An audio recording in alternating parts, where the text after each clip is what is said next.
এই যে আমাদের পশ্চিমবঙ্গে বারুইপুরের ঘটনাটা যে ঘটেছে, এটা একটা দুঃখজনক ঘটনা। একটা ছোট্ট শিশুকে গণধর্ষণ করে তাকে আবার পুকুরে ডুবিয়ে মারা হয়েছে, বস্তাতে ভরে ফেলে দেওয়া হয়েছে।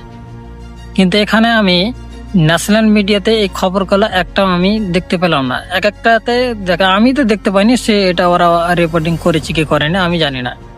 কিন্তু আমি এখানে একটা জিনিস দেখলাম যে আমাদের পশ্চিমবঙ্গে ওই ইউপি বিহারের মতন হয়নি। আমাদের পশ্চিমবঙ্গের সে হিন্দু হোক মুসলিম হোক, যখন মানুষ বিপদে পড়ে সবাই একসঙ্গে মিশে যায়। তারা কোনো ধর্ম দেখে না, তারা কোনো বর্ণ দেখে না, তারা কোনো রং দেখে না, করার জাত দেখে না, পাত দেখে না। এই আমাদের পশ্চিমবঙ্গে এই জিনিসটা আমাদের খুব ভালো লাগে। হ্যাঁ, কিছু কিছু রাজনৈতিক নেতারা আছে যে হিন্দু মুসলমানদের মধ্যে একটা দূরত্ব সৃষ্টি করার চেষ্টা করছে। আমি মনে করি আমাদের পশ্চিমবঙ্গের মানুষ সেটা সফল হতে দিবে না। আর আমি আমাদের পশ্চিমবঙ্গের মানুষদের সবার কাছে বলবো যে যেই বিপদে পড়ুক, যার সঙ্গেই কোনো ঘটনা ঘটুক, আপনারা সবাই সবার পাশে থাকবেন। আমাদের আর ন্যাশনাল মিডিয়ার প্রয়োজন নেই। আমরা নিজের কাজ আমরা নিজেই করব। কেন আমরা ন্যাশনাল মিডিয়ার যদি ভরসাতে বসে থাকে আমাদের সব সময় ভুলভাল জিনিস দেখাবে।